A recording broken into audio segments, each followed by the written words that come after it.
Alignment with this year's theme of rights and responsibilities in history, I will be discussing the women's suffrage movement and how it ties into rights and responsibilities. The women's suffrage movement started in the early 19th century as a way for women to gain the right to vote.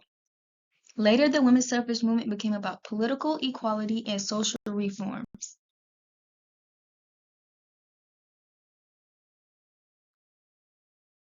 To jumpstart change, women had to fight, march, and hold petitions just to get the same basic right to vote that men had. This right to vote became the 19th Amendment to the United States Constitution. It would not have been possible if it were not for women like Elizabeth Cady Stanton, Lucretia Mott, Susan B. Anthony, and Alice Paul. Elizabeth Cady Stanton was born on November 12, 1815 in Johnstown, New York, and she died on October 6, 1902. In 1840, Elizabeth married Henry Brewster Stanton, who was a lawyer and abolitionist. She then became active in the anti-slavery movement and an activist for women's rights. While on her honeymoon in London, she and her husband attended the World's Anti-Slavery Convention, where she met Lucretia Mott, who was also disheartened by the unjust treatment of women. They became friends and worked together for women's rights. In July 1848, Elizabeth Cady Stanton and Lucretia Mott organized the first women's rights convention in Seneca Falls, New York. This Seneca Falls convention produced a list of demands called the Declaration of Sentiments. The Declaration of Sentiments was a document that outlined the rights that American women should have as citizens. Elizabeth Cady Stanton mostly wrote this document, and it was signed by 100 attendees.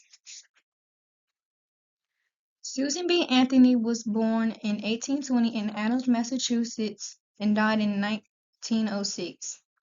She was an abolitionist for slavery and served as an American anti-slavery agent. With this job, she organized meetings and made speeches. Susan B. Anthony's work towards the women's suffrage movement helped pave the way for the 19th Amendment, which gave women the right to vote. Susan B. Anthony met Elizabeth Cady Stanton in 1851, and they worked together to gain equality for women for the rest of their lives. Susan B. Anthony traveled around the country to advocate for women's rights until her death, which was 14 years before women were finally given the right to vote. The National Women's Suffrage Association was founded in 1869 and was created by Susan B. Anthony and Elizabeth Cady Stanton. In 1869, Lucy Stone created the American Women's Suffrage Association with the purpose of securing women's suffrage. The two organizations merged in 1890, creating the National American Women's Suffrage Association for more political power. The National American Women's Suffrage Association ended after women finally gained the right to vote in 1920. In 1872, Susan B. Anthony and 14 other suffragists were arrested in Rochester, New York, after voting in the presidential election illegally.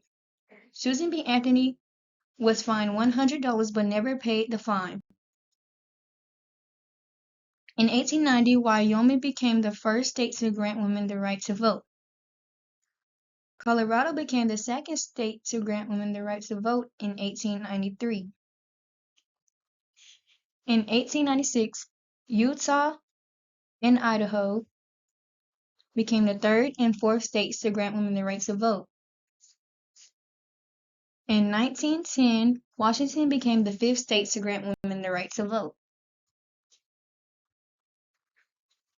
Another important key figure in the women's suffrage movement is Alice Paul. Alice Paul was born on January 11, 1885 in Mount Laurel, New Jersey. During Alice Paul's stay in England, she was put in jail on 3 occasions for suffrage agitation. Sheila was arrested multiple times for her activism. An example of this is Alice Paul being arrested for her protest in front of the White House. While being in prison, she would be forcibly fed during her hunger strikes. Alice Paul returned to the United States, and in 1912 she became the chairperson for the Congressional Committee of the National Women's Suffrage Association. Alice Paul and a group of other suffragists who also thought like her created the Congressional Union for Women's Suffrage, which was founded in 1913. In 1917, the Congressional Union for Women's Suffrage merged with the Women's Party to create the National Women's Party. The National Women's Party used more aggressive tactics such as picketing and lobbying the White House.